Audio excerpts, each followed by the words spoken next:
Hello, kamusta ka at welcome back sa channel ko. Napansin mo ba na minsan, hindi naman talaga bigla nawawala ang pagmamahal ng isang tao?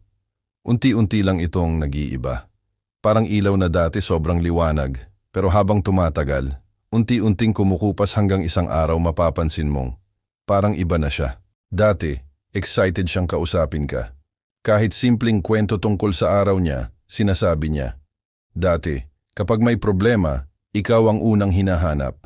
Pero ngayon, parang kailangan mo pang pilitin para lang makakuha ng ilang salita mula sa kanya.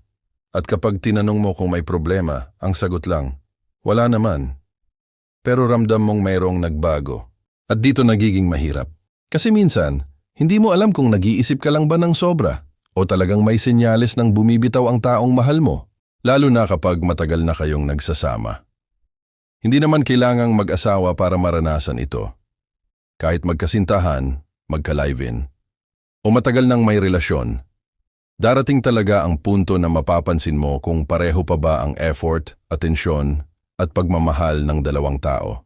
Pero gusto kong linawin agad, hindi ibig sabihin na kapag may isa sa mga senyales na ito, siguradong ayaw na niya sa'yo. May mga panahon na pagod lang ang tao, may problema sa trabaho, pamilya, pera, o sarili niya. Kaya hindi natin kailangang magdesisyon agad base sa isang pangyayari. Ang mahalaga ay tingnan ang pattern. Kapag paulit-ulit na, kapag matagal nang nangyayari, at kapag nararamdaman mong ikaw na lang ang patuloy na kumakapit habang siya naman ay unti-unting lumalayo. At isa sa mga unang senyales ay kapag nagbago na ang paraan ng pakikipag-usap niya sa'yo. Hindi na tulad dati. Dati, kahit busy siya, may paraan para makapag-message. Kahit simpleng kumain ka na o ingat ka, may effort. Pero ngayon, ikaw na palagi ang nauunang mag-chat. Ikaw ang nagtatanong kung kumusta siya. Ikaw ang naghahanap ng topic. At kapag sumagot siya, parang napilitan pa. Minsan one-word replies. Okay. Hindi. Bahala ka.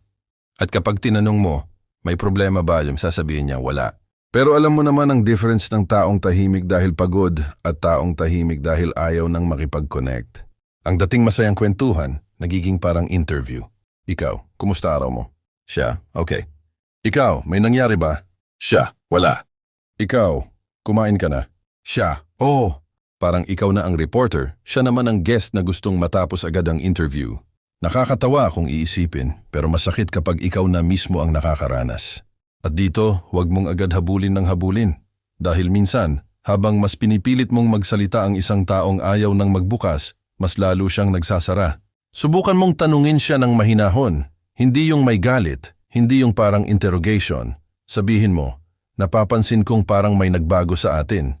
May nagawa ba ako? O may pinagdadaanan ka ba? Gusto kitang maintindihan. Simple lang. Dahil ang taong gusto pang ayusin ang relasyon, kahit nahihirapan, kadalasan ay susubukan pa ring magpaliwanag. Pero kung paulit-ulit mong inaabot ang kamay niya at paulit-ulit din niyang iniiwasan, kailangan mo ring tanungin ang sarili mo. Hanggang kailan ako hahabol sa taong ayaw nang sumabay? Isa pang senyales ay kapag hindi na siya interesado sa mga bagay na mahalaga sa'yo. Dati, alam niya kung ano ang kinagigiliwan mo. Alam niya kung kailan ka may importanteng araw. Alam niya kung ano ang gusto mong kainin. Saan mo gustong pumunta, o kahit anong maliit na bagay na nagpapasaya sa'yo. Pero ngayon parang wala na siyang pakialam. Nagkukwento ka pero hawak lang niya ang cellphone. May problema ka pero parang mas interesado pa siya sa ibang bagay. May magandang nangyari sa buhay mo pero ang reaksyon niya, okay. At alam mo kung bakit masakit. Hindi naman natin hinihingi na maging obsessed siya sa bawat detalye ng buhay natin. Ang gusto lang natin ay maramdaman na mahalaga pa rin tayo. Kaya kung napapansin mong unti-unting nawawala ang interest niya sa buhay mo, huwag agad sisihin ang sarili mo. Huwag mong isipin na baka hindi ka na sapat. Minsan, hindi naman ikaw ang kulang. Minsan, nagbago lang talaga ang nararamdaman ng isang tao. At kapag nagsimula mong maramdaman iyon, ang pinakamahalagang gawin ay huwag mawalan ng respeto sa sarili. Mahalagang ipaglaban ang relasyon, oo. Pero tandaan mo rin, ang relasyon ay hindi dapat binubuhat ng isang tao lamang. Dahil ang pagmamahal, kahit gaano katagal, kailangan pa rin ng dalawang taong gustong manatili.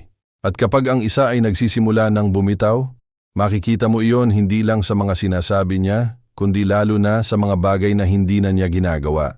Dahil minsan, mas madaling pakinggan ang salita kaysa obserbahan ang kilos. Pwede niyang sabihin na mahal ka pa niya, pero kung wala na siyang oras para sa'yo, wala nang effort na ayusin ang problema, at parang hindi na mahalaga sa kanya kung masaktan ka, natural lang na mapaisip ka. At dito pumapasok ang isa pang senyales. Hindi na siya interesado na ayusin ang mga problema ninyo. Alam naman nating walang relasyon na laging maayos. Kahit gaano katagal na kayong nagsasama, magkakaroon talaga ng tampuhan, hindi pagkakaintindihan, problema sa pera, selos, pagod, at minsan mga bagay na hindi ninyo pinagkakasunduan. Normal iyon. Ang hindi normal ay kapag dati, kapag may problema, pareho kayong naghahanap ng paraan para maayos. Pero ngayon kapag may conflict, parang wala na siyang pakialam kung matapos ba ito o hindi. Ikaw ang nakikipag-usap. Ikaw ang nagpapaliwanag. Ikaw ang humihingi ng tawad kahit hindi mo naman lubos na kasalanan. Ikaw ang nag-a-adjust. At siya, tahimik lang. Minsan sasabihin pa, bahala ka na. Ang hirap marinig niyan mula sa taong dati ay takot na mawala ka. Kaya kapag ganito na ang sitwasyon, huwag mong isipin na kailangan mong gumawa ng mas marami at mas marami pang effort para lang bumalik siya sa dati. Dahil may mga pagkakataon na ang problema ay hindi kakulangan ng effort mo. Ang problema ay baka hindi na niya gustong makipagtulungan. Isipin mo ang isang bangka. Kung kayong dalawa ang sakay at pareho kayong sumasagwan, kahit mabagal, makakarating kayo. Pero kung ikaw lang ang nagsasagwan habang siya ay nakaupo at hinahayaan kang mapagod, darating ang punto na hindi na ang layo ng pupuntahan ng problema. Ang problema, ikaw na lang ang bumubuhat sa buong relasyon. Kaya itanong mo sa sarili mo, kapag may problema kami, sinusubukan pa ba niyang ayusin kasama ako? Hindi kailangan ng perfect na sagot. Ang mahalaga, maging honest ka sa sarili mo. Isa pang sinyalis na dapat mong bantayan ay kapag mas madalas ka nang nakakaramdam ng pagiging mag-isa kahit magkasama kayo. Ito ang isa sa pinakamasakit. Kasi paano ka magiging lonely kung may katabi ka naman? Pero posible iyon. Magkatabi kayo sa kama pero parang milya-milya ang layo ng loob ninyo sa isa't isa. Magkasama kayong kumakain pero tahimik. Magkasama kayong nanonood pero kanya-kanyang cellphone. Magkasama kayong pumupunta sa isang lugar pero parang hindi kayo magkasama. At minsan, mas masakit pa iyon kaysa sa totoong pag-iisa. Dahil kapag mag-isa ka, alam mong mag-isa ka.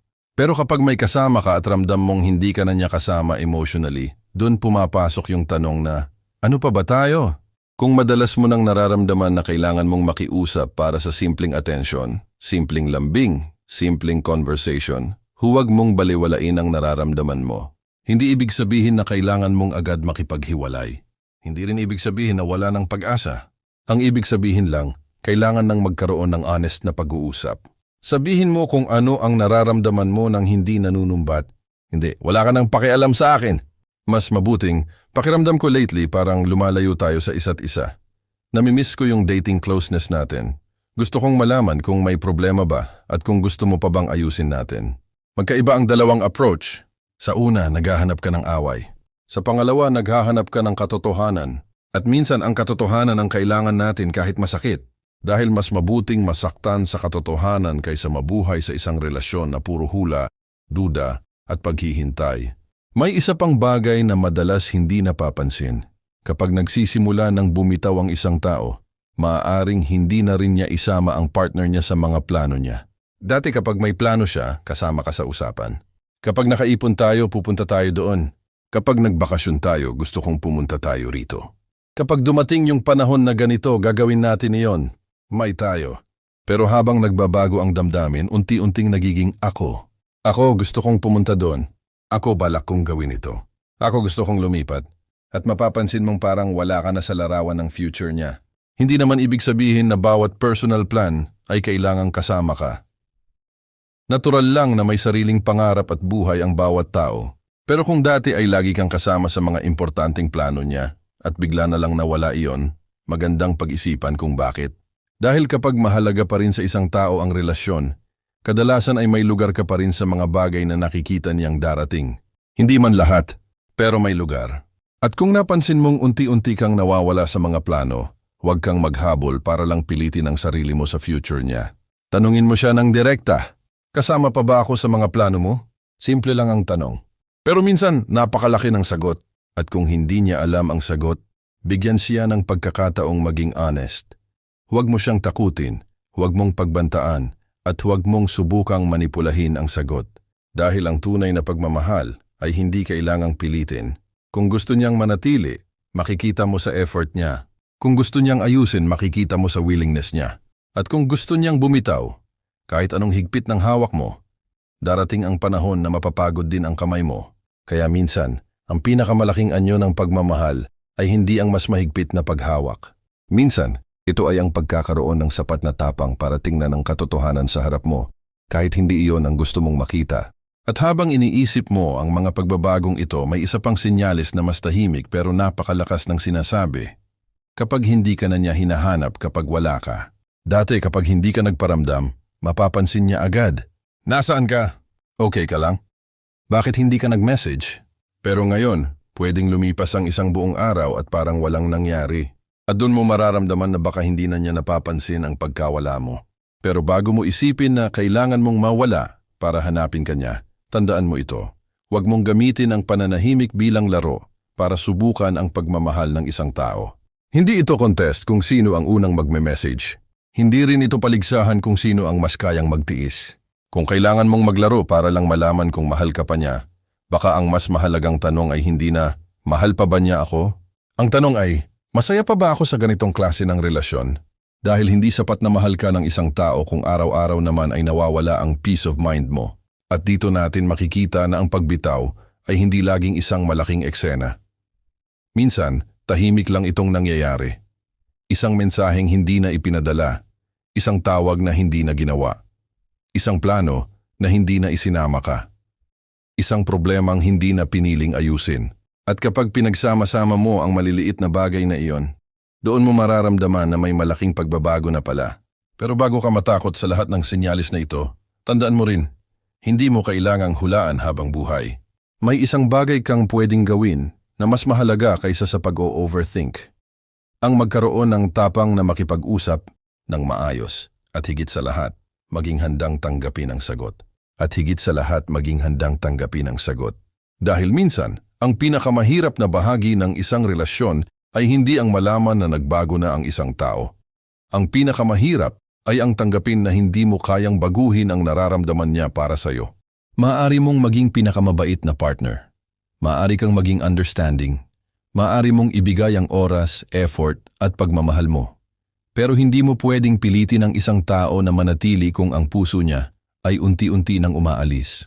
At isa pang senyalis na kailangan mong pagmasdan ay kapag napapansin mong hindi na niya pinapahalagahan ang epekto ng mga ginagawa niya sa iyo. Hindi naman ibig sabihin na kailangan niyang sumunod sa lahat ng gusto mo. Hindi ganoon ang healthy relationship. Pareho kayong may sariling desisyon, sariling opinion at sariling buhay. Pero may malaking pagkakaiba ang pagiging independent sa pagiging insensitive. Halimbawa, alam niyang may bagay na paulit-ulit kang nasasaktan at ilang beses mo na itong sinabi sa kanya ng maayos. Hindi mo siya pinagbabawalan. Hindi mo siya kinokontrol. Ipinaliwanag mo lang kung bakit iyon nakakasakit sa iyo. Pero ginagawa pa rin niya. At kapag sinabi mong nasaktan ka, ang sagot niya, ang sensitive mo naman. O kaya, maliit na bagay lang yan. Minsan hindi yung mismong bagay ang pinakamasakit. Yung masakit ay parang wala ng halaga sa kanya ang nararamdaman mo. Sa isang relasyon, hindi naman kailangan na pareho kayo ng opinyon sa lahat. Pero kailangan may respeto sa feelings ng isa't isa. Kung mahalaga ka pa sa isang tao, maaaring hindi niya agad maintindihan ang nararamdaman mo, pero susubukan niyang intindihin. At iyon ang malaking difference. Hindi perfect ang taong nagmamahal. Nagkakamali rin sila. Nagagalit. Napapagod. Nakakalimot. Pero may effort na itama kapag alam nilang nakasakit sila. Kaya kung paulit-ulit mong ipinapaliwanag ang sakit mo at paulit-ulit din niyang binabaliwala, huwag mong isipin na kailangan mo pang ipaliwanag ng mas malakas. Minsan, hindi naman problema ang paraan ng pagpapaliwanag mo. Baka ayaw lang talaga niyang makinig. At kapag dumating ka sa puntong iyon, mahalagang matutunan mong protektahan ang sarili mo. Hindi sa pamamagitan ng paghihiganti. Hindi sa pamamagitan ng pagpaparamdam sa kanya na kaya mo rin siyang saktan, kundi sa pamamagitan ng boundaries. Sabihin mo, hindi ko kayang manatili sa ganitong sitwasyon kung paulit-ulit na hindi nirerespeto ang nararamdaman ko. At pagkatapos mong sabihin iyon, kailangan mo ring panindigan dahil ang boundary na walang action ay parang kandado na walang susi. Mukhang seryoso pero wala namang nagbabago. Isa pang senyales na maaaring bumibitaw na ang isang tao ay kapag hindi na siya curious tungkol sa buhay mo. Napakaliit na bagay nito pero malaking indicator minsan. Dati, interesado siya sa trabaho mo. Tatanungin ka niya kung kumusta ang araw mo. Alam niya kung ano ang pinagkakaabalahan mo. Alam niya kung may pinagdadaanan kang problema. Ngayon, kahit hindi ka niya tanungin, parang okay lang sa kanya. Kapag nagkukwento ka, mabilis niyang binabago ang topic. Hindi ibig sabihin na kailangan niyang maging interested sa lahat ng bagay na gusto mo. Pero kapag mahalaga ka sa isang tao, natural lang na gusto niyang malaman kung ano ang nangyayari sa buhay mo. Dahil ang pagmamahal ay hindi lang I love you. Minsan ang pagmamahal ay kumusta ka talaga? Pagod ka ba? May nangyari ba sa trabaho? Okay ka lang? Napakasimpleng tanong. Pero kapag galing sa taong mahal mo, napakalaking bagay. At kapag nawala ang mga simpleng tanong na iyon, mapapansin mong parang nawawala rin ang emotional connection. May isa pang senyales na madalas nating pinapansin pero minsan ay ayaw nating aminin. Mas pinipili na niyang maging masaya nang wala ka kaysa gumawa ng paraan para maging masaya kayong dalawa. Again, hindi masama ang magkaroon ng sariling friends, hobbies, at personal space. Sa katunayan, healthy iyon. Ang problema ay kapag ang lahat ng oras at energy niya ay para sa ibang bagay at ikaw ay laging nasa dulo ng listahan. Kapag may ibang tao, masaya siya. Kapag kasama ka, irritable. Kapag may ibang activity, excited. Kapag date ninyo, parang obligasyon. Kapag may ibang kausap, ang daming kwento. Kapag ikaw na, pagod ako. Kung paminsan-minsan lang, baka normal lang. Lahat tayo may araw na pagod. Pero kung matagal na itong pattern, kailangan mo nang maging honest sa sarili mo. Hindi mo kailangang makipagkompetensya sa ibang tao para makuha ang atensyon ng partner mo. Hindi ka dapat nakikipaglaban para lang mapatunayan na karapat-dapat kang mahalin. At lalo na habang tumatanda tayo, mas naiintindihan natin na ang peace of mind ay hindi maliit na bagay. Noong bata pa tayo, minsan iniisip natin na ang love ay puro kilig, selos, habulan at dramatic na reconciliation. Pero habang tumatanda tayo, ibang klase na ang hinahanap natin. Gusto natin ng katahimikan. Gusto natin ng taong hindi natin kailangang hulaan araw-araw. Gusto natin ng relasyon na hindi tayo pinaparamdam na kailangan nating mag-audition para manatili. Dahil ang tunay na pagmamahal hindi dapat palaging nakakapagod. May mga araw na mahirap, oo, may away, may problema, may pagsubok. Pero kahit may problema, dapat may pakiramdam ka pa rin na magkakampi kayo. At kung napapansin mong matagal nang wala iyon, maaaring panahon na para tanungin hindi lamang kung bumibitaw na ba siya, kundi kung ikaw mismo ay kumakapit pa sa isang bagay na matagal nang hindi nagbibigay sa iyo ng kapayapaan. At alam mo, may isang huling bagay na gusto kong ipaalala tungkol dito. Huwag mong gawing detective ang sarili mo. Huwag mong ubusin ang gabi kakaisip kung bakit online siya pero hindi ka minessage. Huwag mong bilangin kung ilang minuto bago siya nag-reply. Huwag mong i-check ang bawat like, bawat comment, bawat bagong follower para lang makahanap ng ebidensya. May mga taong dumarating sa buhay natin para manatili. At may mga taong dumarating para turuan tayo ng isang bagay. Hindi lahat ng relasyon ay kailangang magtapos sa forever para masabing naging mahalaga ito. Minsan ang isang relasyon ay nagtuturo sa atin kung ano ang deserve natin. Tinuturuan tayo kung kailan magpatawad. Tinuturuan tayo kung kailan magsalita. At minsan, tinuturuan tayo kung kailan dapat bumitaw. Kaya kung nararamdaman mong unti-unti nang lumalayo ang taong mahal mo, huwag mong agad kalimutan ang sarili mo sa kakahabol sa kanya. Mahal mo siya, oo. Pero mahalin mo rin ang sarili mo. Dahil sa huli, hindi mo kontrolado kung sino ang pipili sa'yo. Ang kontrolado mo ay kung paano mo tratuhin ang sarili mo habang hinaharap mo ang katotohanan. At kung sakaling dumating ang araw na kailangan mong magpatuloy nang wala siya, tandaan mo, ang pagkawala ng isang tao ay hindi nangangahulugang nawawala na rin ang halaga mo. May buhay ka pa, may mga pangarap ka pa, may mga taong nagmamahal sa'yo. At higit sa lahat, may pagkakataon ka pang bumuo ng isang buhay na hindi nakadepende sa kung may taong pipili bang manatili o umalis. Kaya kung may ganitong karanasan ka ngayon, huwag mong sarilinin. Sabihin mo sa comments kung alin sa mga senyalis na ito ang pinakanaranasan mo o kung may sarili kang kwento na maaaring makatulong sa ibang taong nanonood. Baka ang simpleng komento mo ang maging dahilan para may isang taong maramdaman na hindi pala siya nag-iisa.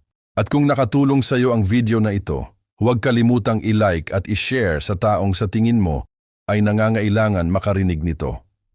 Mag-subscribe rin sa channel para sa mas marami pang kwentuhan tungkol sa relasyon, buhay, self-respect, at mga aral na minsan natututunan lang natin habang tumatanda. At tandaan mo ito, hindi mo kailangang habulin ang taong desidido ng umalis. Hindi mo kailangang ipilit ang sarili mo sa taong hindi na kayang pahalagahan ang presensya mo. Minsan, ang pinakamalakas na tao ay hindi yung marunong kumapit. Minsan, siya yung marunong kumawala ng may respeto, may dignidad, at may tiwala na may mas magandang bukas na naghihintay. Kaya huminga ka, tumingin ka sa sarili mo, at sabihin mo, kung mananatili siya, aalagaan ko ang relasyon. Pero kung pipiliin niyang umalis, hindi ko hahayaang mawala rin ang sarili ko. Dahil ang buhay ay hindi natatapos sa isang taong bumitaw. Minsan, doon pa nga nagsisimula ang buhay na matagal mo nang dapat piliin, ang buhay na may peace of mind, respeto sa sarili, at pagmamahal na hindi mo kailangang habulin. Magpatuloy ka! Dahan-dahan lang. At tandaan mo, may mga bagay na nawawala para magkaroon ng lugar ang mga bagay na mas tunay, mas tahimik, at mas karapat-dapat sa puso mo. Hindi man madali ang journey, malalampasan mo rin. At baka balang araw kapag nakalingon ka, masasabi mong, buti na lang, hindi ko pinilit ang taong ayaw ng manatili. Buti na lang, pinili ko rin ang sarili ko.